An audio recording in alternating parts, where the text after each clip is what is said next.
Boa noite, pessoal. Estamos aqui em mais um evento para o nosso Jumpstart, que vai acontecer esse final de semana, agora no Fórum SAE de Mobilidade Brasileiro 2022. Para quem não sabe, para quem está chegando agora, a gente está fazendo o Jumpstart, que é um evento de inovação para estudantes, que vai acontecer aqui na Bienal, junto com o Fórum SAE, nesse final de semana do dia 26 e 27 de novembro. E nele a gente vai fazer o desafio do metaverso na mobilidade. E para dar uma ajuda para os estudantes, a gente está trazendo aí diversos conteúdos, diversas lives e muita gente muito boa em diversos assuntos legais para compartilhar um pouco e para aprender, para dar base para a gente. Hoje a gente está com um time mais do que especial aí com professores, né? E agentes de inovação da CPS, do Inova CPS, a professora Liseila, o professor Cadu e o professor Paulo. Então, hoje a gente vai conversar um pouquinho sobre proposta de valor e modelagem de negócio. Boa noite, pessoal. Obrigado por estarem participando. Boa noite. Muito boa noite. Boa Boa noite. noite, prazer é nosso. Não, muito bom. Então, eu vou deixar agora o Paulo para contar um pouquinho para a gente sobre proposta de valor, perfeito?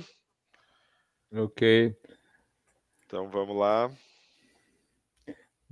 Bom, pessoal, boa noite a todos. Eu agradeço pelo convite, é um prazer estar aqui com vocês. Eu acredito que seja possível interagir pelo chat, e aí eu peço aos colegas que mandem as mensagens do chat, especialmente aí a Liz e o Cadu, que podem acompanhar. E eu vou falar hoje aqui sobre a questão do Canvas, que não sei se vocês conhecem, e o Canvas proposta de valor. Na sequência, a dupla aí, Cadu e Liz, vão falar sobre o Canvas na totalidade. Tá? Antes de falar sobre Canvas proposta de valor, eu queria falar um pouquinho sobre o que é valor. Valor é uma palavra muito usada, muito comum na língua, né, na nossa linguagem, mas o que é valor? O que é? Qual é a diferença entre valor e preço? Quando que a gente deve associar a palavra valor e o que ela traz no jargão aí do empreendedorismo e da inovação? Por isso eu selecionei aqui 3 situações em que a palavra valor aparece e que no final das contas ela acaba tendo um sentido muito parecido. A primeira delas, para quem não conhece, EVA, valor econômico adicionado, vem aí da sigla do termo em inglês. O segundo, valuation, que é uma técnica muito usada para avaliação de empresas. E, por último, a proposta de valor, que vai ser o meu objeto aqui hoje. Tanto o EVA quanto o valuation, quanto a proposta de valor, eles têm um sentido muito parecido para o valor, que é o quanto que um projeto agrega de valor acima de uma coisa tomada como mínimo, que seria, por exemplo, um benchmark, né, na linguagem aí um pouco mais de finanças. Então, no caso do EVA, o que seria esse valor econômico adicionado? Imagine o seguinte, você tem dinheiro, vai investir numa empresa, e esse valor, esse dinheiro, né, esses seus recursos, eles estão aí investidos em algum fundo de investimentos, ou ele está aí investido em poupança, que seja, qualquer investimento. O valor econômico adicionado é o quanto que o novo projeto em que você vai investir te retorna de recurso, né, de dinheiro, acima do que você estava ganhando na outra atividade, no outro investimento, ou seja, o que supera o investimento tomado como base. O princípio do valuation é exatamente o mesmo, tá? Quando alguém faz a análise de valuation de uma empresa, ele calcula o quanto que a empresa gera de valor, de recursos, de dinheiro mesmo, acima de uma taxa tomada como básica. Então, o princípio é o mesmo, né? Pegar o fluxo de caixa de uma empresa, fazer o cálculo dele a um valor único descontado e verificar se ele supera ou não um outro investimento onde o recurso estaria investido. Então, valor é sempre alguma coisa que supera um mínimo estabelecido. E na proposta de valor, que a gente vai ver agora no Canvas, a ideia é a mesma. né, não só com valores aqui financeiros, não só com dinheiro, mas como valor que um projeto agrega para o cliente. E esse é o foco, superar a expectativa do cliente, superar aquilo que o cliente já tem. Dito isso, a gente vai olhar com olhos de empreendedor e pensar no seguinte: quando que eu tenho um bom projeto? Um projeto ele precisa agregar valor ao cliente, ou seja, ser desejável, né, que é o ponto ali de que a gente vai tratar mais especificamente agora nessa primeira fala. A solução, né, desejável para o cliente, ela tem que ser tecnicamente possível, né, você tem que conseguir entregar aquilo que você está propondo. E terceira parte, também bastante complicada, às vezes a mais complicada, é que isso tem que ser financeiramente viável, ou seja, o valor do produto, do serviço, ele tem que caber no bolso do cliente que o deseja e também tem que dar retorno financeiro para o empreendedor. Quando essas três coisas são alcançadas aqui nesse meio, bingo, você tem um bom negócio, você tem um bom projeto, tá? Eu vou focar no desejável, tecnicamente possível, financeiramente viável, vai ficar aí para a Liz e para o Cadu conversarem com vocês. Para quem não conhece, esse é o Canvas, né, que os dois vão apresentar daqui a pouco, né? É uma tela que é feita aí para que vocês possam pensar e refletir sobre o modelo de negócio que vai ser criado. E ele tem aí esses 9 campos que vocês vão ver um pouquinho de cada um deles. E é importantíssimo ter um Canvas. Se você não conseguir ter um Canvas consistente, você não vai conseguir ter um negócio consistente. Se você não consegue escrever sobre o seu projeto, sobre aquilo que você quer, você vai ter muita dificuldade de colocar em prática. Não caiam naquela ideia de que eu vou no feeling, eu vou no faro do investidor. Isso não funciona, gente. Canvas é um documento bastante simples e que precisa ser usado, precisa ser preenchido, tá? A proposta de valor, ela foca, né, o Canvas, proposta de valor, em 2 pontos mais iniciais aqui do Canvas. O primeiro deles é a definição do segmento cliente. Quem é o seu cliente? Para quem que você vai vender? Para quem que você está propondo alguma coisa? Então, esse é um dos focos aqui do Canvas proposta de valor. O segundo é o valor propriamente dito, aquilo que você vai conseguir entregar ao seu cliente, superando as expectativas dele na solução de um problema. O que a gente vai tratar, né, o que a gente chama de Canvas proposta de valor, é um olhar especial, mais atento, para esses 2 pontos, né, para esses 2 quadros aí dentro do Canvas mais abrangente. E é o que a gente vai fazer uma espécie de imersão agora nisso, tá? Eu gosto muito dessa figura, e ela trata de uma coisa bastante complexa no mundo do empreendedorismo, né, que é a questão do cliente e do usuário, né. Então a gente vê aqui um brinquedo que foi vendido para os pais ou, enfim, padrinhos, enfim, para quem vai comprar presente para um bebê, e eles ficam muito felizes aqui, né, dizendo que gostaram bastante, olhando o brinquedinho com a musiquinha assim. Mas o usuário, que é a criança, ele está vendo isso aqui, tá? E especialmente na tecnologia, é muito comum que o cliente não seja o usuário, né? Quando o cliente é o usuário, é um pouco mais fácil tratar dessa questão, mas às vezes a gente fala de cliente.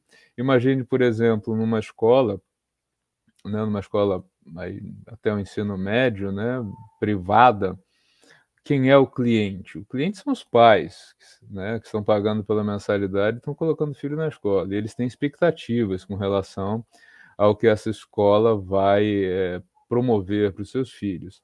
Mas o usuário é o filho que está frequentando a escola, né? E às vezes é difícil satisfazer os dois, né? Especialmente em situações em que a percepção ou aquilo que o usuário deseja não é exatamente o que o cliente deseja, né? Então, no mundo da tecnologia isso é bastante comum, né? Imagine uma empresa que compra um aplicativo, compra um software, você tem os administradores, os donos da empresa, que são os seus clientes, e que eles vão querer relatórios gerenciais, vão querer ver tudo funcionando dentro da empresa. Mas o usuário é o funcionário da empresa que vai, de fato, lidar com esse software. E você vai precisar agradar aos dois, né, para que a experiência seja boa. Se o software for muito interessante para o usuário, muito amigável, mas ele não gerar, por exemplo, os relatórios desejados aí pelos donos da empresa, né, que foram os caras que compraram o software, você não vai ter um bom resultado. O inverso também, né? Se os proprietários vão ficar satisfeitos com os relatórios gerados pelo sistema que você criou, mas o usuário detesta o sistema, não consegue usá-lo também, não vai ser um resultado muito bom. Então, cuidado aí com essa questão de quem é o cliente, de quem é o usuário, que ele é muito importante também. Como eu disse a vocês, o Business Model Canvas é amplo e tem as 9 fases, e a gente vai agora tratar só dessas 2 fases, que é a chamada, né, aí o Canvas da proposta de valor. Olhando um pouco mais para ele trata mais profundamente, né, da questão do perfil do cliente, por onde nós vamos começar. E aí a gente vai tratar esses 3 aspectos aqui do perfil do cliente e depois 3 aspectos também da proposta de valor. Depois disso eu passo a bola para os meus colegas que vão falar das demais áreas do Canvas. Pensando em cliente, né, o que eu preciso olhar, como é que eu preciso pensar no meu cliente, né? Em primeiro lugar, uma frase muito comum: eu vendo para meu cliente é todo mundo. Olha, cara, quem vende para qualquer um não vende para ninguém, não pensem assim, né? Todo produto, todo serviço tem um cliente, tem um grupo de pessoas ou de empresas que é o seu cliente. Você pode até pensar futuramente em expandir esse produto, né, expandir a base de clientes, mas sempre se começa com um nicho, né? Ninguém começa com um produto muito amplo. E você só vai conseguir ter sucesso no seu negócio se você conseguir fazer isso aqui, ó. Perceber o que você faz com o olhar do cliente. A questão não é o que você acha do seu produto, do seu projeto, mas o que o cliente vai ver do seu produto. E se você não tiver essa percepção aqui, você vai ter muita dificuldade de fazer esse negócio deslanchar. E a gente vai ver agora algumas ferramentinhas, algumas formas de trabalhar isso de uma maneira a ser um pouco mais assertivo, tá?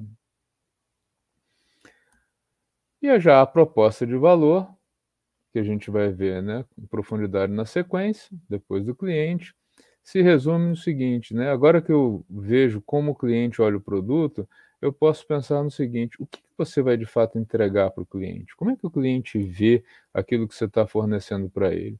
Tem um benefício? Ele tem um ganho?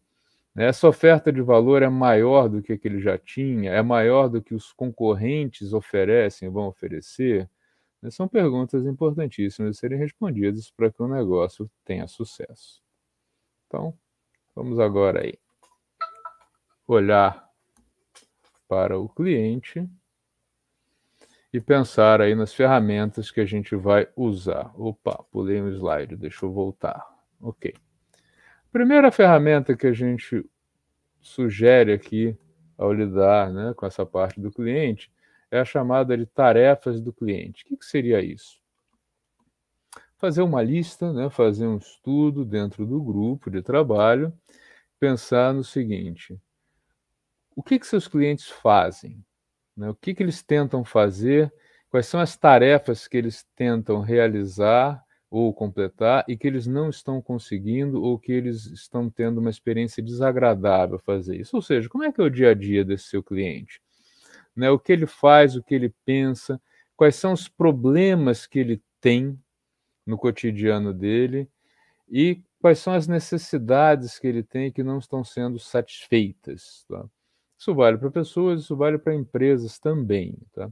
Então, fazer uma lista de todas essas coisas é a chamada lista de tarefas do cliente, né? Mas não é uma tarefa que o cliente vai fazer, é uma tarefa que você, empreendedor, vai fazer. O que que seu cliente quer fazer? O que que ele não consegue fazer? Ele quer ter uma experiência de redução de gastos, ou ele quer fazer compras sem se deslocar, ou ele tem problemas para gerenciar os filhos na escola, ou é uma empresa que tem problemas, por exemplo, com a contabilidade. Ou seja, quais são as tarefas que o seu cliente faz, ou os seus clientes estão fazendo, com uma experiência não muito boa. Então, ter essa lista é uma das primeiras, é a primeira coisa que eu recomendo a vocês fazerem. E além disso, depois de fazer essa lista, colocar aí em ordem, de alguma forma crescente, de intensidade do problema, para vocês descobrirem assim qual é a tarefa mais problemática para essas pessoas, ou qual o conjunto de tarefas. E nessas tarefas, é importante que vocês identifiquem o que nós chamamos de dores, tá? Então você já fez lá a sua lista de tarefas do cliente, daquilo que ele faz, e agora vocês vão identificar em quais dessas tarefas existem emoções negativas. Ou seja, eles gastam mais do que gostariam fazendo alguma coisa, ou eles ficam sujeitos a alguma situação indesejada, né? Por demora, por insatisfação na qualidade, ou eles se sentem em risco por algum motivo, né? Ou qualquer outra experiência ruim que o cliente tenha ao fazer uma das tarefas que você listou. Então, ó, liste tudo aquilo que seu cliente faz, todas as tarefas dele, e identifique as dores que surgem nessas tarefas. Vários exemplos que a gente pode citar, mais próximos do dia a dia, né? Por exemplo, o cliente tem uma dor que é ter que ir ao banco, eventualmente, isso pode ocorrer, e ficar esperando na fila, né? Então, isso é uma dor e um risco que ele tem de, por exemplo, ficar aí com o que ele gostaria de fazer no dia dele comprometido, né? Ou então a pessoa gosta de almoçar fora, né? Precisa comer fora, isso tem um custo alto, ele não está gostando desse custo, e além disso existe uma demora muito grande para que ele consiga a vaga. Isso é uma dor numa tarefa do dia a dia. Se for de uma empresa, mesma coisa, tá? A empresa tem um sistema de atendimento ao cliente que gera relatórios insuficientes e muito demorados para a sua gerência. Isso é um problema, é uma experiência ruim também. Então, aí alguns exemplos da tarefa e das dores. Na sequência, pensando aí já que você já concluiu essas duas fases, tarefas e dores, a gente vai pensar nos ganhos, tá? O que o cliente deseja para resolver as dores que eles têm, as sofrências que ele tem nas tarefas que ele realiza? E como é que você, empreendedor, poderia causar uma surpresa positiva para esse cliente, ou seja, superar a expectativa dele quanto à solução de um problema? E aí você vai pensar no teu produto, né, naquilo que você tem de proposta. Ele traz alguma utilidade, ele traz um ganho social, ele traz emoções positivas, ele traz economia. O que o seu produto traz de ganhos para sanar ou reduzir as dores que o cliente tem nas suas tarefas, né? Então a gente vem aqui, ó, primeira lição, segunda lição e terceira lição, falando assim rapidinho, né? Eu tenho só meia hora, parece fácil, mas a gente sabe que não é, tá? Então aí, o que o cliente tem como perfil, né, para que ele fique, e o que você pode oferecer para que ele fique mais feliz, para que ele fique mais contente, mais satisfeito, para que ele se torne um cliente seu bastante recorrente, né? Então, com essas três ferramentas, a gente consegue ter um bom mapeamento do que é chamado de perfil desse cliente, tá? Qual é o perfil do seu cliente? E agora, numa segunda fase aí desse processo, a gente vai olhar para a proposta de valor, e é por isso que chama Canvas proposta de valor. Mas a gente vai olhar para a proposta de valor não com os nossos olhos, não com os seus olhos, mas com os olhos do cliente, porque você já tem o perfil dele traçado, tá? Primeira ferramenta desse olhar do cliente para o produto é quais são os produtos e serviços, né? Quando a gente fala em produto, normalmente a gente está embutindo serviço da sua proposta, tá?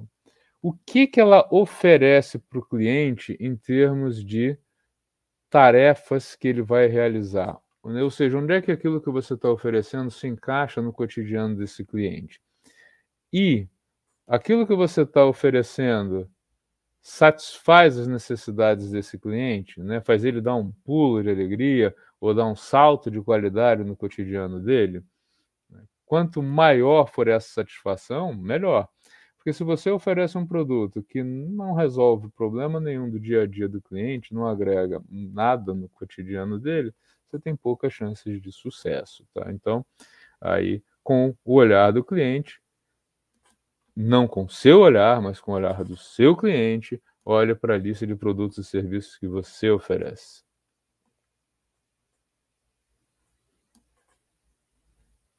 E aí você pode passar para a segunda fase.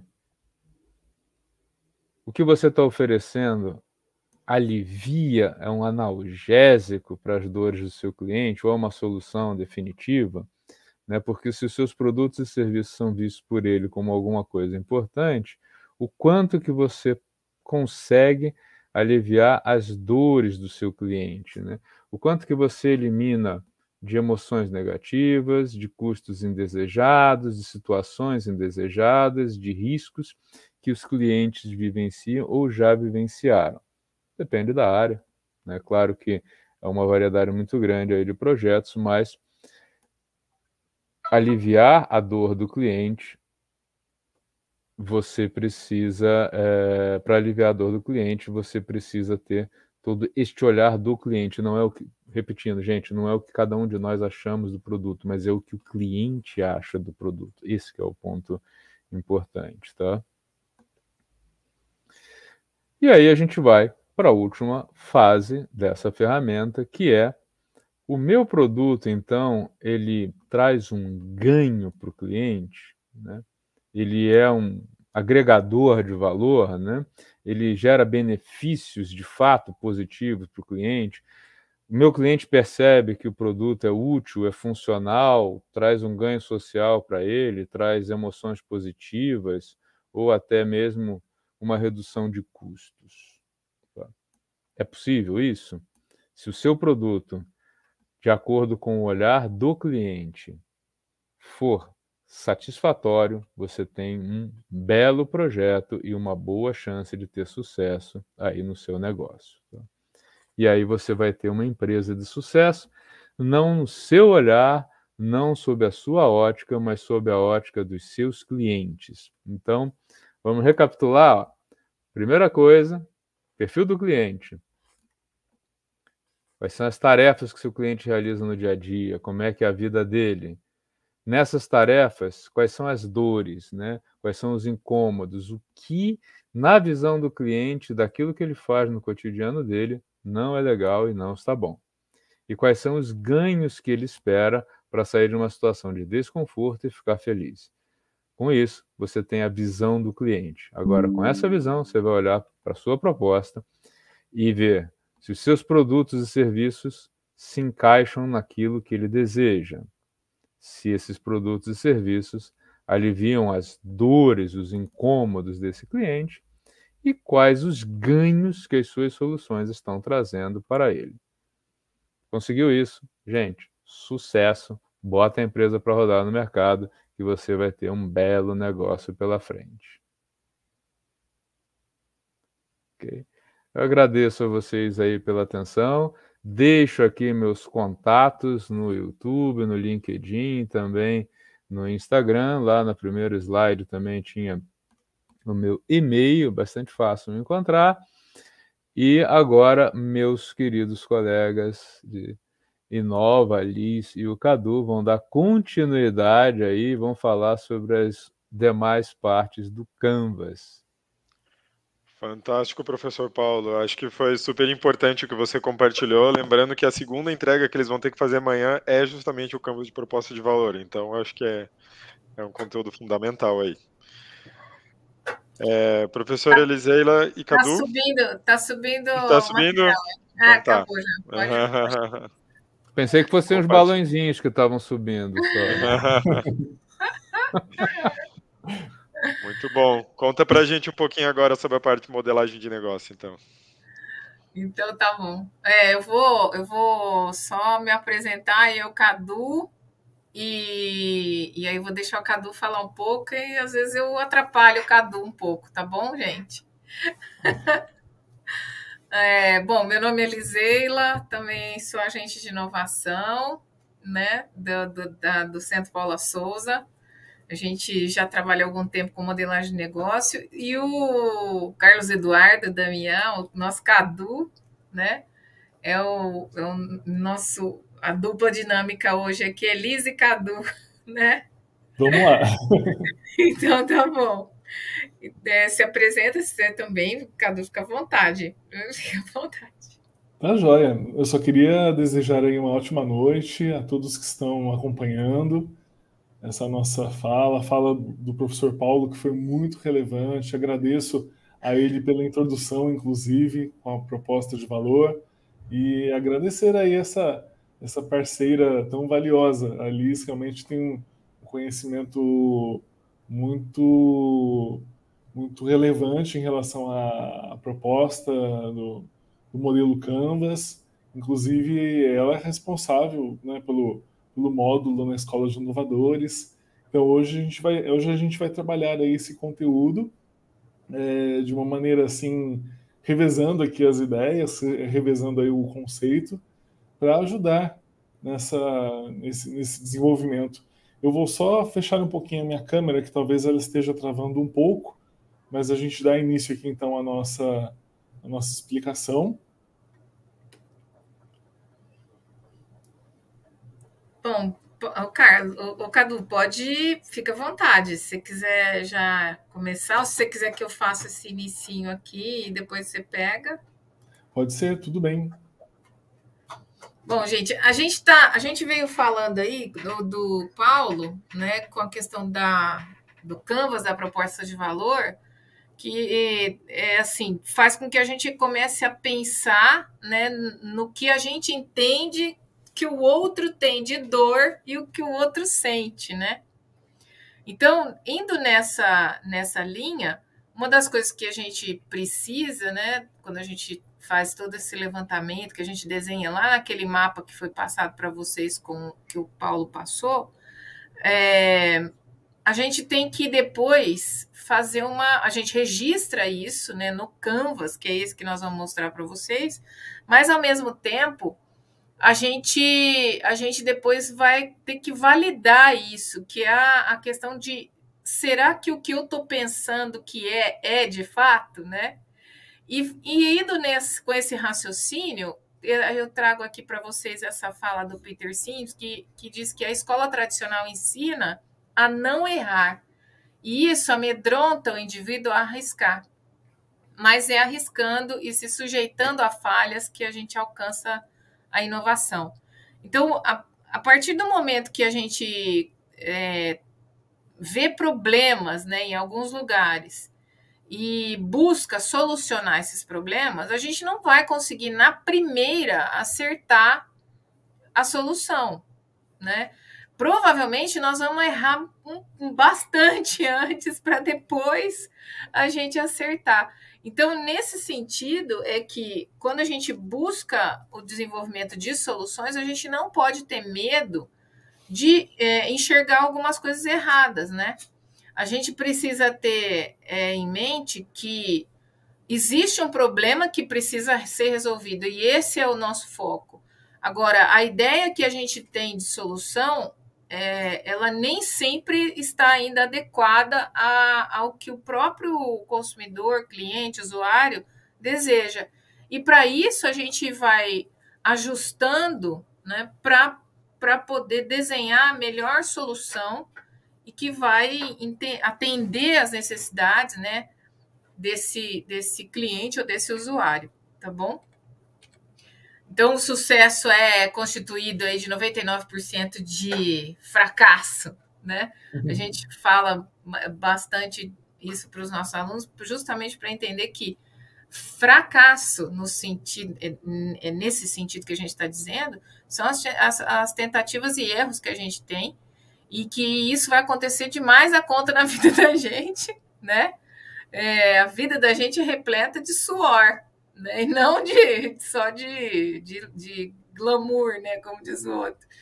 E, então, errar não tem problema, desde que esse conhecimento possa ser aplicado para melhorar a empresa da gente e para acelerar a gente numa direção positiva. Isso quem fala é a BOPS, que é a menina do Vale, né? Que a gente chama, né? Que é aquela brasileira que foi para o Vale do Silício, tá?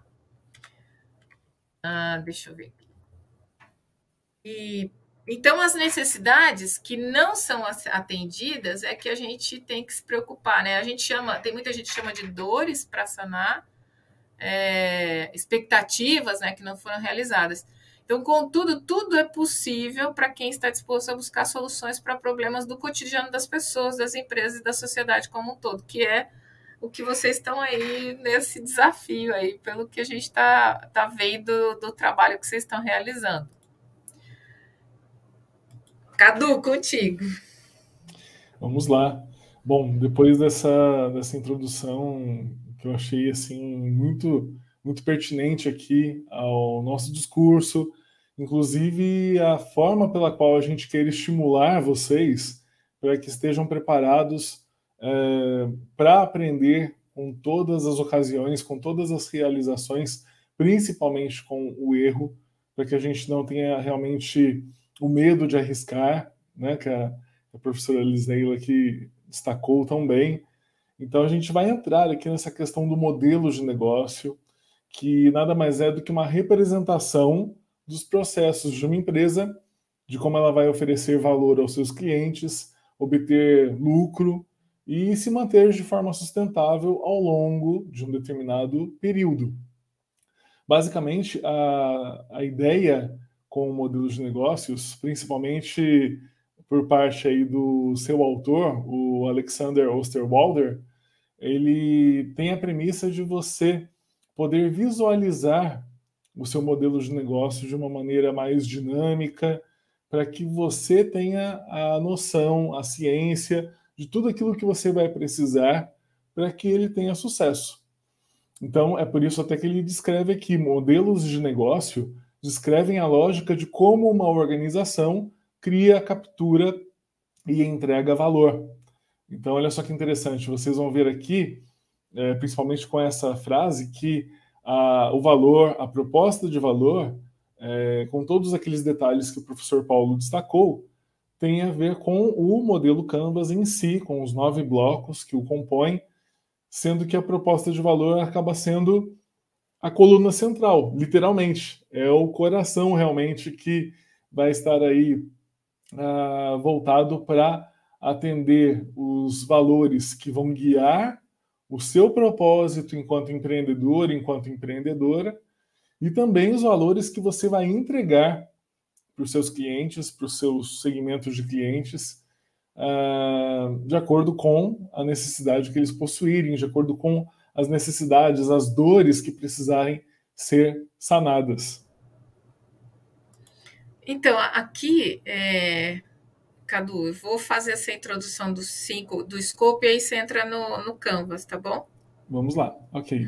Então, tem algumas questões que a gente precisa ter em mente sempre, até antes do Canvas propriamente dito, porque elas nos levam para o Canvas que o Cadu vai falar, né?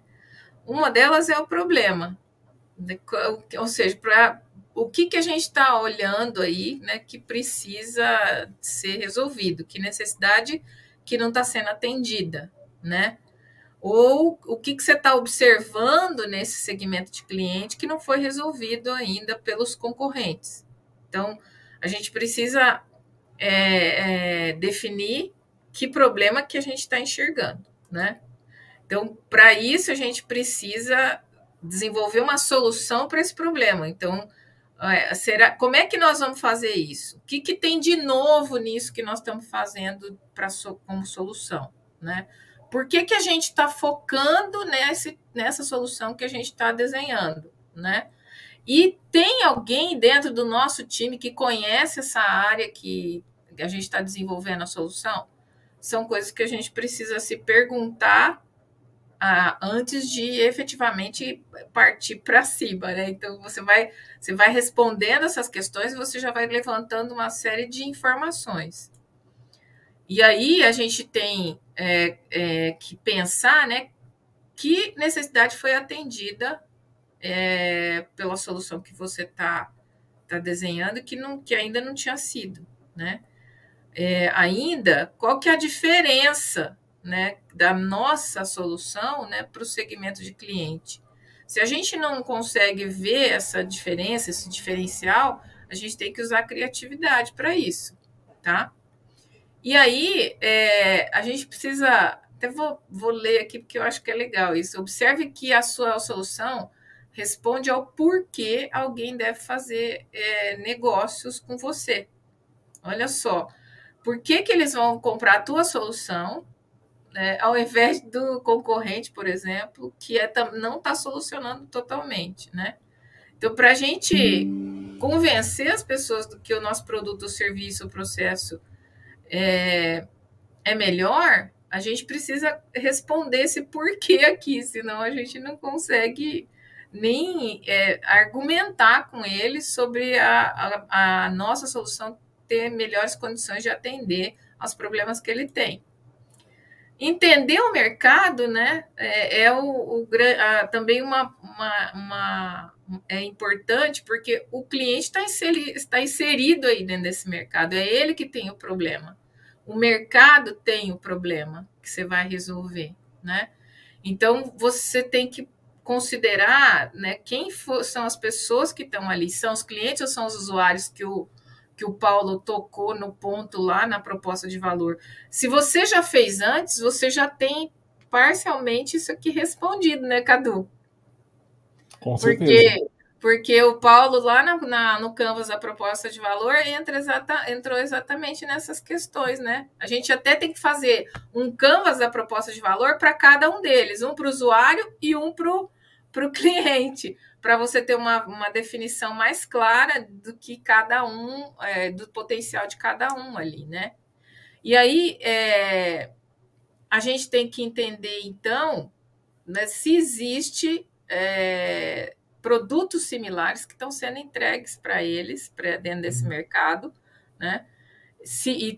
O quanto que esse mercado aí que existe, né? Que ele seria um fator decisivo para ele não escolher esse cara e escolher a gente, né? E aí entender também o tamanho desse mercado, porque se ele é sazonal ou não, né? Se tem muitos concorrentes ou não, porque também vai impactar no nosso tamanho de empresa, porque cada um de nós, né, em termos de negócio, tem uma capacidade de carga, que a gente chama.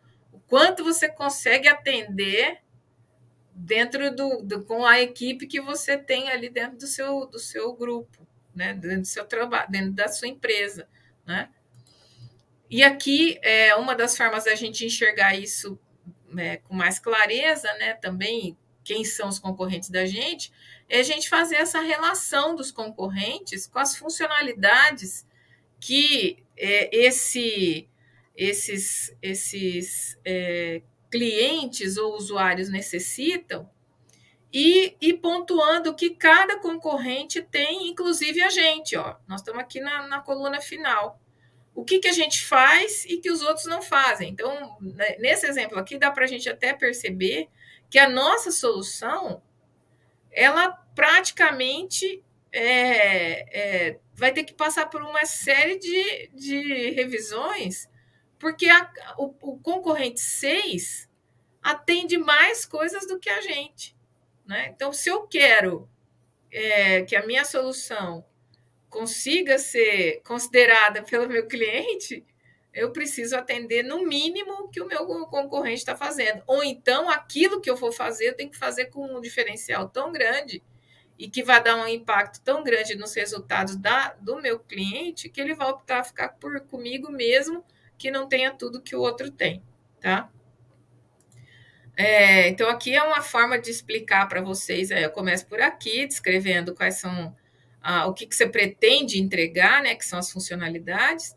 Aí, aqui, pelos concorrentes, pelo menos 4 concorrentes para você poder ver o que eles fazem. E aí, não necessariamente precisa ser um concorrente até direto, pode ser, às vezes, indireto, né? E o verde aqui significa que você possui e o seu concorrente, ou o seu concorrente possui. E o vermelho é o que nem eu, nem o meu concorrente faz, né? Então, a gente precisa, assim, buscar um diferencial olhando para esse estudo que a gente faz aqui, tá? A gente usa o Excel para fazer isso, que é mais fácil, tá?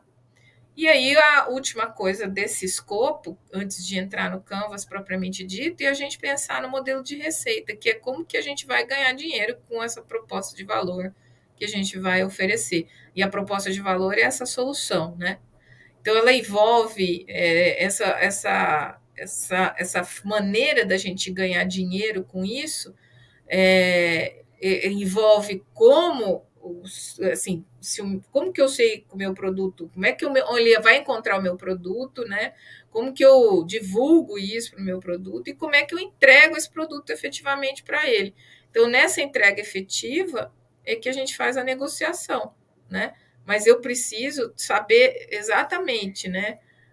Se eu vou ter os produtos disponíveis para aquele mercado que eu estou atuando, preciso comunicar para eles precisam saber que eu existo, e eu preciso efetivamente entregar aquilo que eu estou me propondo a entregar, que são as soluções, as funcionalidades, né, os atributos, né, e não necessariamente, eu não preciso falar o que é, mas eu preciso falar o que eu entrego, tá? Eu não preciso falar que é um software, que é um aplicativo, que é uma plataforma. Na verdade, eu tenho que só falar o que ela está proporcionando para o cliente ou para o usuário, tá certo? E aí vem o Canvas, agora sim. Meu amigo Cadu vai falar com vocês. Esses aqui são alguns sites que vocês podem encontrar modelos de Canvas para vocês preencherem online, tá? Agora é contigo. Vamos lá. Aliás, eu acho o Canvanizer uma boa opção para quem quiser conhecer um pouco mais o modelo, ver como ele é montado. Fica a dica aí, né, gente? E aproveitando, nós temos aqui outras dicas, inclusive relacionadas aí a você pensar nos elementos que vão fazer parte dos 9 blocos do Canvas. A primeira dica é: sem compreendermos os itens do projeto, teremos dificuldade em fazer o Canvas. Então, todos esses itens que foram destacados pela professora, vocês têm que sempre se atentar a eles, analisar realmente se não houve nenhuma mudança até o momento em que o Canvas será elaborado, porque, na verdade, assim, um projeto de modelo de negócio, ainda mais um projeto que envolve inovação, ele está sempre em constante mudança. Então, nós temos que ter a atenção principalmente para ver se as mudanças também serão contempladas na hora de se elaborar o modelo, na hora de se colocar as informações nos 9 blocos que compõem o modelo Canvas. O resgate do Design Thinking e seus esclarecimentos para a persona, jornada do usuário, para ter empatia com o público-alvo. O Design Thinking, resumindo, é uma abordagem que direciona o pensamento criativo e fortalece principalmente o pensamento em grupo, para que haja sempre empatia, colaboração e experimentação. Então, a ideia é que vocês, sempre pensando em conjunto, possam recorrer àquilo que vocês sabem em relação ao público-alvo, sempre considerando o perfil, realmente como foi colocado aqui, o perfil que o cliente possui, mas principalmente o perfil que o usuário possui também, e todas as necessidades que vocês terão de sanar.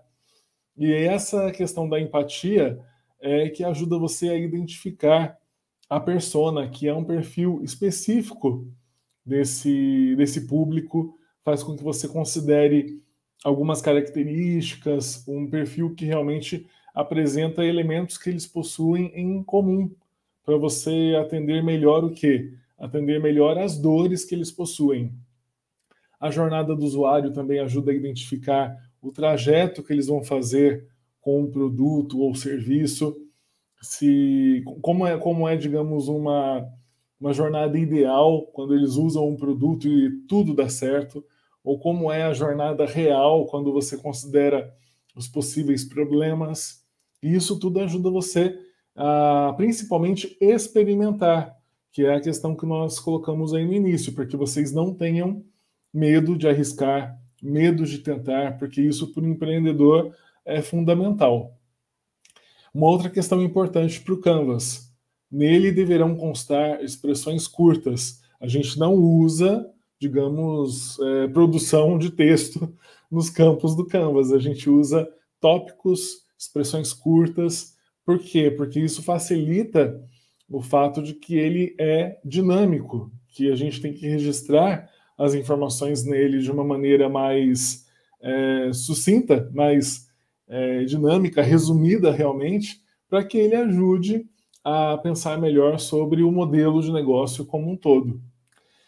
Existem modelos bem interessantes no livro BMG, Business Model Generation, que inclusive eu tenho ele aqui, não sei se dá para ver, mas aí qualquer coisa depois a gente coloca nas recomendações aqui ao final da nossa fala. Dá para mandar até em PDF, eu tenho ele em PDF. Maravilha. O pessoal aí do SAI, para eles disponibilizarem para o pessoal. Melhor ainda, vocês vão gostar bastante. Esse livro ele é sensacional.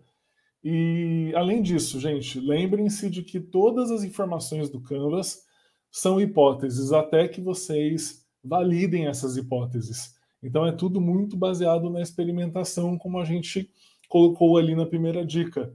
Se está tudo em mudança, você tem que sempre confirmar aquilo que foi modificado e verificar também se não há possibilidade de mudança futura. Porque até então você nunca monta um Canvas definitivo. Você pode sempre modificá-lo conforme as tendências do projeto, as necessidades do público acabam mudando também. Desculpa, deixa eu só... Engasguei um pouquinho, mas vamos lá. Agora a gente vai ver o modelo, basicamente, dos 9 blocos do Canvas. E aqui a gente tem uma representação visual muito bacana, porque, principalmente, ele apresenta o modelo Canvas como sendo totalmente interativo. As colunas elas não são isoladas uma da outra, e, principalmente, se a gente considera a coluna que já foi trabalhada aqui no início, que é a da proposta de valor, nós podemos ver que ela está voltada tanto para o lado esquerdo do Canvas, que nós consideramos inclusive o lado que reflete os bastidores do modelo de negócio, como também a gente tem ali a proposta de valor vinculada ao lado direito, que é aquilo que você vai oferecer aí aos seus clientes a partir do momento que você tem um segmento de clientes, trabalhando com eles o relacionamento e os canais de distribuição e comunicação. Então, a proposta de valor realmente ela se mostra como a coluna central, o coração do Canvas. Além disso, nós temos as atividades, recursos e parcerias-chave, que fazem parte ali daqueles bastidores que eu comentei. E também no rodapé nós temos aí 2 blocos bem importantes, que é a estrutura de custos e o fluxo de receita. Por que eles são tão importantes?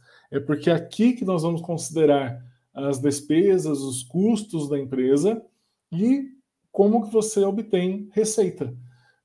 Inclusive, assim, considerando os elementos que você vai trabalhar para gerar receita para sua empresa e aqueles que vão gerar despesas, você está pronta para analisar a forma com que você vai manter esses dois em equilíbrio, para chegar no famoso break-even, que é um termo que significa que a empresa conseguiu aí, em algum momento ela consegue isso, que é cobrir as despesas com o valor gerado aí pelo fluxo de receita, pela forma com que vocês vão lidar com o produto ou serviço em relação ao cliente, a forma como isso será oferecido, né, ao segmento de clientes. Então, aquela é uma representação visual que ilustra bem como as colunas se interrelacionam, mas na hora de montar o Canvas, esse é o modelo que vocês vão seguir.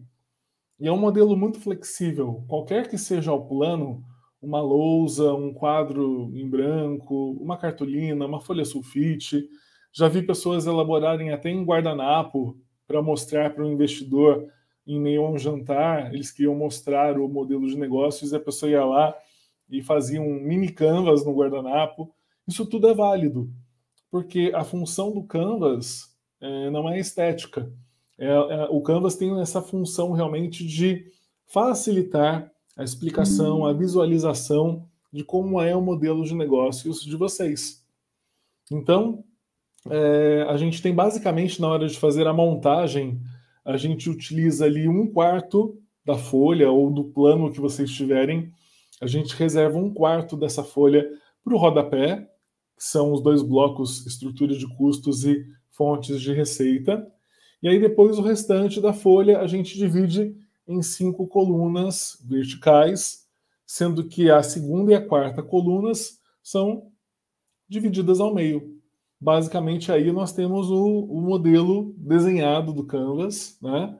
Inclusive por conta desse formato é chamado também de 1T 2H, que ele forma um T no rodapé e 2H com a coluna ali das atividades-chave, dos recursos e dos canais com o relacionamento com os canais de comunicação, distribuição. Então, basicamente, é essa forma com que a gente representa, né, o modelo Canvas. E aí, depois que nós realizamos aí o desenho dele, nós podemos preencher os 9 blocos. Então, a princípio, nós começamos com os segmentos de clientes, que, no caso, é a coluna que vai definir o público-alvo para o qual vocês vão entregar valor. E de que forma é entregue valor? Por meio do produto, por meio do serviço que vocês idealizaram e estão aí em busca de validação, de realizar a oferta para o público de vocês. E o segmento de cliente, o que ajuda muito é que depois, conforme vocês já têm o canvas da proposta de valor pronto, vocês já têm ali também o perfil de clientes, basta que vocês relacionem os segmentos ali nessa coluna, da mesma forma que vocês também já têm a segunda coluna que será preenchida, que é a da proposta de valor. Define quais os valores agregados que serão oferecidos ao público. E aí vocês já têm também os valores. E como a gente já destacou ali no início, nada de colocar texto, são tópicos, são termos curtos. Então, valor, você vai oferecer praticidade, design, sustentabilidade, conforto, bom preço. São valores, no caso, são quesitos que vão fazer parte do seu produto e que vão fazer com que ele tenha um determinado valor a ser entregue. E é claro que outros elementos... Eu chamo de atributo, benefício, que são os argumentos que a gente usa para venda, praticamente, né? Exatamente, exatamente. E é claro que outros atributos também podem ser acrescentados depois, conforme a gente vai reconhecendo o diferencial do produto ou do serviço. Depois a gente tem na ordem de preenchimento, nós temos os canais de comunicação, vão definir como o público toma conhecimento com relação ao produto ou serviço. Então, os canais de comunicação envolvem desde as mídias tradicionais, até as mídias sociais e a maneira com que você vai utilizar essas mídias, esses canais, tem a ver com o relacionamento. Então, por exemplo, se você vai utilizar o Instagram como um canal, a partir do momento em que você cria um perfil que vai realizar ali a oferta do produto, que vai servir para entrar em contato com o seu público, ou até para realizar lives expondo o seu produto, o seu serviço, são formas de relacionamento, porque você constitui o quê? Você constitui uma forma pela qual o público vai ter acesso a você, por meio de um determinado canal. Então, normalmente a mídia é um canal. O que você faz com essa mídia se torna um recurso de relacionamento. E depois aqui, o preenchimento segue com as fontes de receita, que vão definir o quê? Como o seu negócio estabelece o modelo de vendas, o modelo de oferta do produto, do serviço para o seu público e a maneira com que o seu público vai ajudar aí na obtenção de renda, de receita para a sua empresa. Depois a gente segue com os outros blocos aqui. Aí, no caso, vem o lado esquerdo que eu mencionei anteriormente. Aí nós temos os recursos-chave. O lado direito é o lado emocional, o lado esquerdo é o lado racional. Exato. É uma ótima alusão, professora. Porque é aquela questão, né, de que a gente precisa ter o lado racional, que vai estar vinculado à administração, à gestão da empresa, e o lado emocional, que está totalmente voltado ao cliente e aos valores. Então a gente vê como que as coisas se relacionam realmente, né? Porque não dá para você pensar nos valores, no propósito da empresa, sem ligar aí a esse lado emocional realmente. Isso acaba sendo muito interessante. E vale para vocês pensarem nisso também na hora em que estiverem montando o Canvas. Depois, então, a gente tem os recursos-chave, que são os recursos necessários para que vocês desenvolvam o negócio e entreguem valor para o público de vocês. Então, todas as ações necessárias para que vocês possam ter o produto em mãos para ofertar para o cliente de vocês, para o público de vocês, e com isso vocês também têm as ações que serão ações complementares. Por exemplo, quando a gente fala em ações de marketing digital, são ações complementares, né, que acabam entrando ali no próximo bloco, que nós vamos falar ali das atividades-chave, mas para isso você talvez precise de recursos mais específicos. Recursos que não são só recursos tecnológicos, recursos de maquinário, mas recursos humanos também. De repente, vocês, para trabalhar o marketing digital, decidam contratar um profissional para que ele, desde o início, dê aquele gás ali para o modelo de negócios de vocês. Então, ele entra como recurso-chave, um recurso humano-chave, para realizar a atividade de divulgação, de marketing digital. Então, um profissional de marketing digital vai fazer aquela atividade que é considerada uma atividade-chave para a empresa. Lembrando que a atividade-chave são as atividades fundamentais para que o negócio desenvolva e entregue valor para o público. Então, além das atividades, como eu disse, de divulgação, também entram as atividades de produção, de venda, as atividades voltadas até para a gestão do negócio. Então, é nesse sentido que a gente realiza aí, digamos, o preenchimento desse campo de atividade-chave. Lembrando que se a gente contar com um recurso tecnológico, um recurso financeiro específico, ou até um recurso humano, a gente coloca ali no campo de recursos-chave. Depois nós temos os nossos parceiros. Os parceiros só dar uma dica também. Por favor. É assim, as atividades a gente entende como os processos que precisam ser executados para que o que a gente quer entregar lá do lado direito aconteça. E os recursos são os recursos que os processos precisam para acontecer, entendeu? Então, se eu tenho lá o processo de desenvolvimento e manutenção da solução, eu tenho que, nos recursos, eu tenho que ter mão de obra para isso, né? Equipamentos, depende, né? Software, hardware, isso é recurso, né? Exato. Muito bom. Não, e o que a professora falou é verdade, gente. Nós temos sempre que relacionar a atividade com o recurso. Sempre que essa atividade for dependente de um determinado recurso, a gente faz essa interligação entre os campos, atividades e recursos-chave também.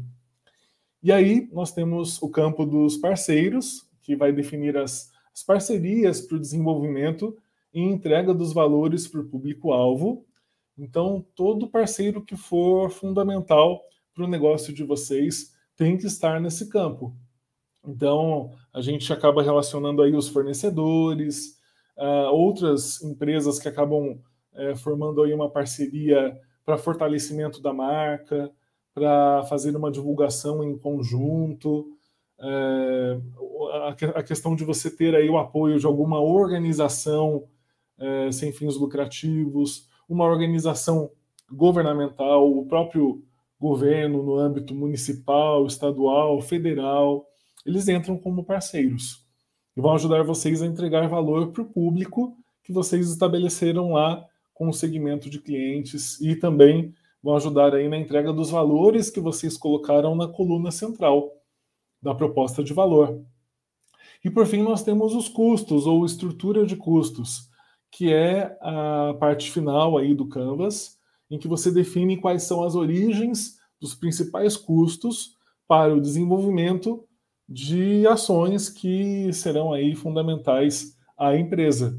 Então, lembrando que os custos, muitas vezes, eles são despesas e até investimentos que serão fundamentais para que a sua empresa ela se desenvolva, ela dê aquele pontapé inicial ou ela continue no desenvolvimento que o grupo já obteve.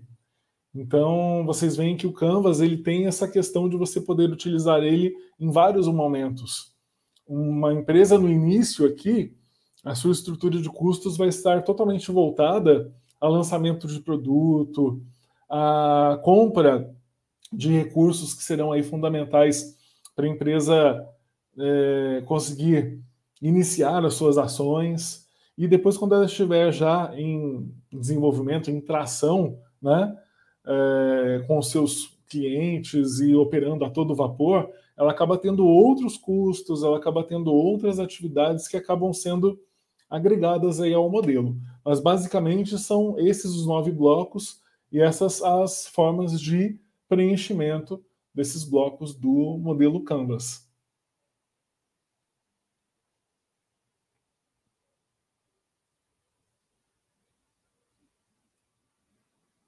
Aqui estou falando dos post-its, né? Uhum.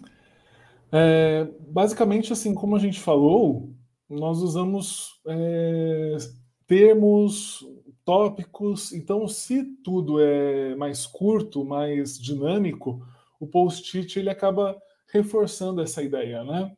Porque o post-it ele facilita a troca de ideias, ele facilita a substituição dos tópicos que você colocou inicialmente. Então, a ideia do post-it é fortalecer as funções que o Canvas já possui naturalmente, que o Alexander Osterwalder colocou lá no livro dele, que a gente acaba utilizando na prática. Então, a ideia é sempre envolver outras pessoas, trabalhar o Canvas como uma ferramenta colaborativa para que vocês busquem diferentes perspectivas, e isso vai só fortalecer o modelo de negócios de vocês.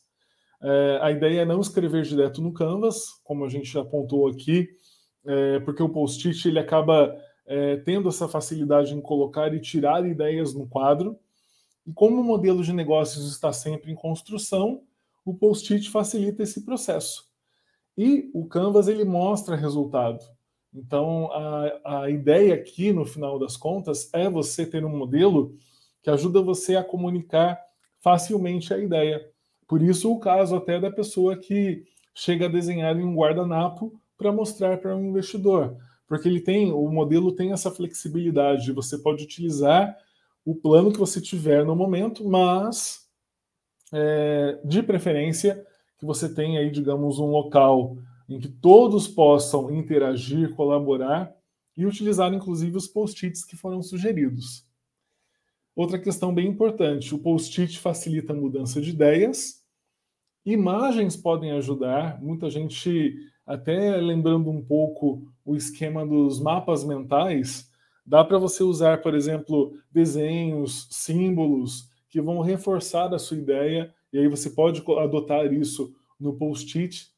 E, no máximo, a ideia é que você escreva 5 palavras em cada post-it, 5 termos em cada post-it, porque eu já vi pessoas que no início do uso do Canvas, a pessoa ia lá e escrevia, digamos, um parágrafo, basicamente. E não é por aí. Pois é, usava como folha de redação, e não é por aí.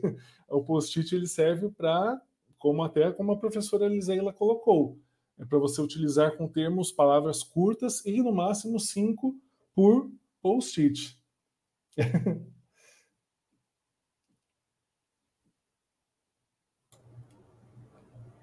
Isso aqui é a ordem, né, de se fazer o Canvas, né? A gente faz da direita para a esquerda, que nem japonês, árabe. Foi a ordem que a gente apontou ali, conforme eu ia falando os blocos e o que a gente usa para preencher os blocos. Eu já fui falando para vocês a ordem de preenchimento.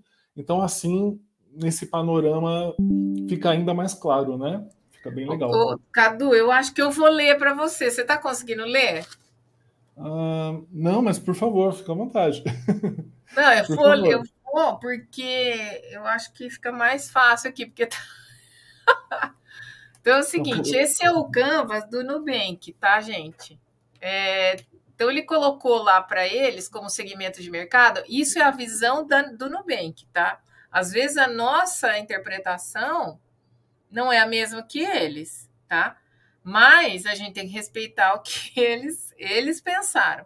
Então, segmento de mercado, jovens de classe A e B com acesso ao smartphone. E estabelecimentos comerciais. Nesse Canvas aqui, né, eles colocaram 2 segmentos de clientes, mas ao mesmo tempo eles não usaram post-it, porque esse modelo aqui é um modelo que eles estão usando para fazer diferente do que a gente está usando com os post-its, porque ele foi feito na internet, não dá para vocês verem aí, ele é um Canvas feito online. Muitos dos que são feitos online não dá para você fazer isso. Mas, por exemplo, o do Sebrae e do Canvanizer, você consegue colocar os post-its, tá? Outros não. Então, aqui, teoricamente, eles teriam 2 cores de post-it, um para os jovens e outros para os estabelecimentos comerciais. Mas vamos deixar desse jeito mesmo, que vai ficar mais barato, né?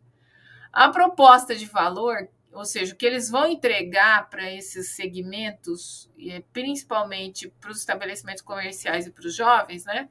É o cartão de crédito, que é 100% digital, sem anuidade, sem taxa, com design e atendimento de excelência. Eles entenderam que é isso que é a proposta de valor deles, tá? Quais são os canais, né? Como que eles ficam, eles efetivamente entregam isso para as pessoas? Através do aplicativo mobile. Uma das coisas que eu senti falta aqui no Canva deles, no Canvas dele, foi colocar como é que essas pessoas sabem que eles existem, né? E eles colocaram isso em relacionamento com o cliente. Eu já colocaria em canais, né? Que seriam os canais comerciais. Eles colocaram ali sites, redes sociais e telefone como relacionamento com o cliente. Por quê? Porque eles não vão ser só conhecidos através de sites, redes e telefone. Eles também vão manter esse relacionamento através de sites, redes sociais e telefone. Talvez por isso eles tenham colocado ali. Além disso, eles têm esse atendimento é o H-O-W, é isso mesmo, né? H-O-W e saque. Eu não sei o que é o W-O-H, W-O-W, eu não sei o que é. Deve ser alguma sigla em inglês, mas eu não conheço. O saque é o serviço de atendimento ao cliente personalizado, tá? E a linguagem informal, que eles usam até porque estão lidando com jovens, né? Então, para eles entenderem o que os jovens falam, eles também precisam... aliás, para eles conseguirem fazer com que os jovens entendam a proposta deles, eles têm que falar na mesma linguagem que eles, tá? Com certeza. Então, eles pontuaram isso aí, porque para eles isso é importante. Eu acho que esse WOW, o WOW, deve ser algum serviço específico deles, né? Sim, deve ser. A fonte de renda é o financiamento de faturas com juros e as operações de crédito com percentual das operações. Então, eles ganham dinheiro com isso. Isso que eles mantêm todo o lado esquerdo do Canvas, né? Então, eles têm como atividades principais marketing, né? Até porque o plano de marketing tem que ser grande para eles chegarem para esse público-alvo. O desenvolvimento da solução da plataforma do Nubank, né? Porque é tudo digital, eles não têm agência física. Com a própria concessão de crédito e as cobranças, tá?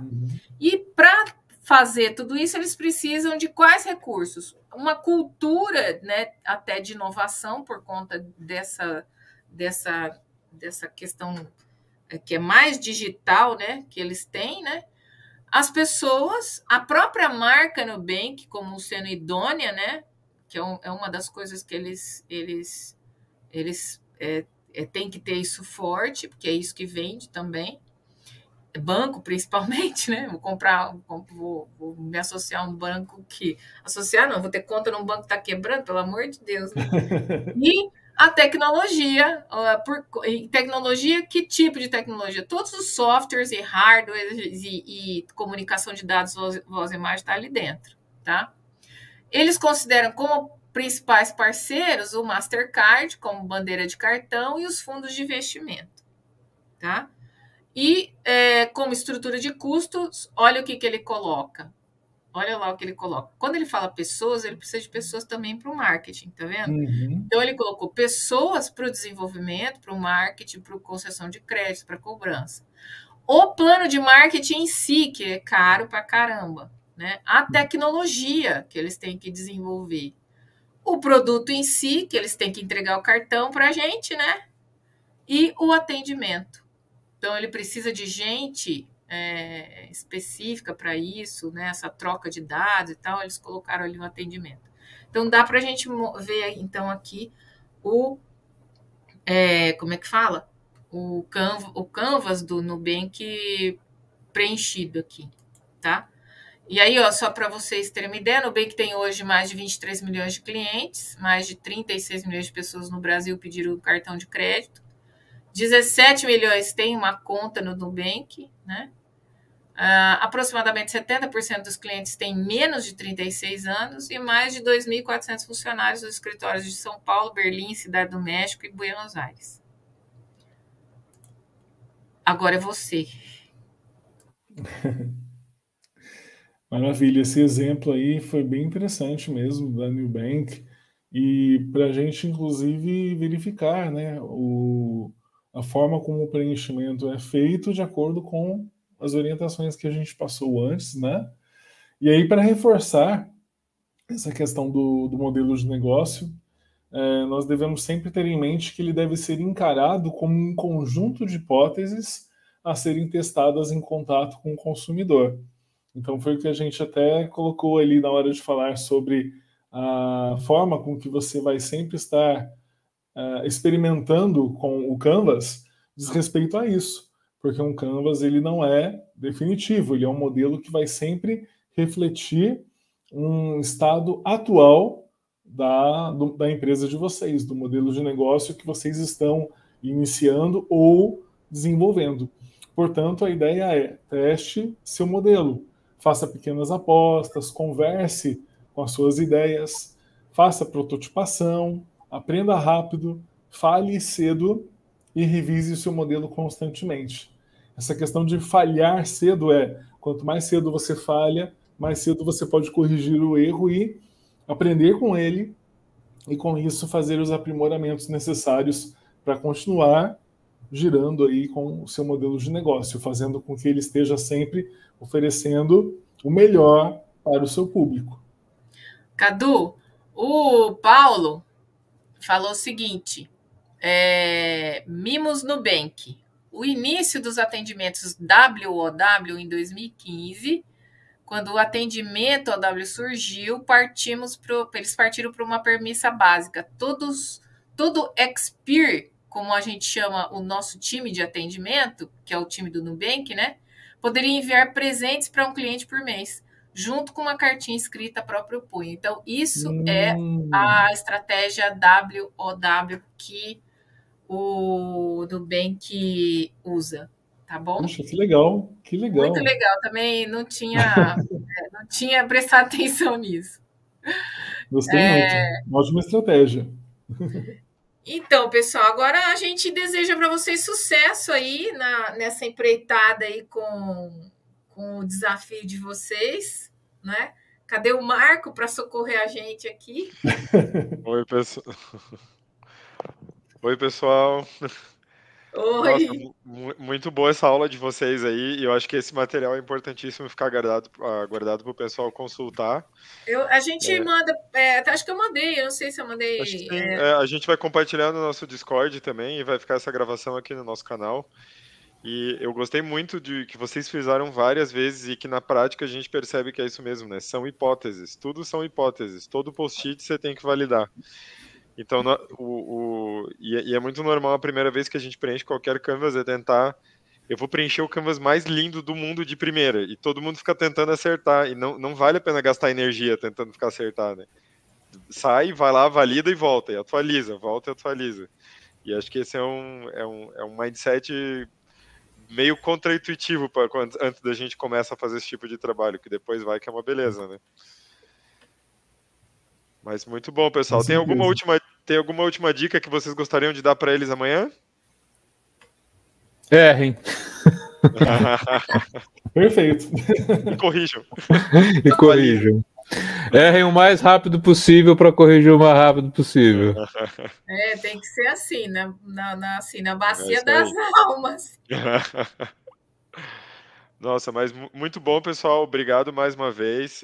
Professora Eliseila, professor Cadu, professor Paulo. Valeu por terem dado essa aula aqui pra gente. Eu acho que vai ser super valioso. E boa sorte para os times amanhã. A gente também está torcendo para que dê tudo certo aí, né? A gente disponibiliza aí o material para você, inclusive o livro do Canvas, eu vou postar lá. Muito bom. No grupo, para vocês poderem disponibilizar para o pessoal, tá bom? Perfeito. Eu gero um PDF também do meu material e mando. Okay. Beleza. Muito bom, ótimo. Gente, obrigado. Eu vou passar agora um videozinho de um parceiro nosso que a gente tentou passar ontem, acabou dando um problema, mas eu vou tirar vocês aqui, então obrigado por terem vindo, gente, valeu. Boa sorte, pessoal. Tchau, obrigado, boa sorte a todos. Bom desafio aí, até mais. Muito obrigado, até mais. Boa sorte, pessoal, até mais. Obrigado pela oportunidade.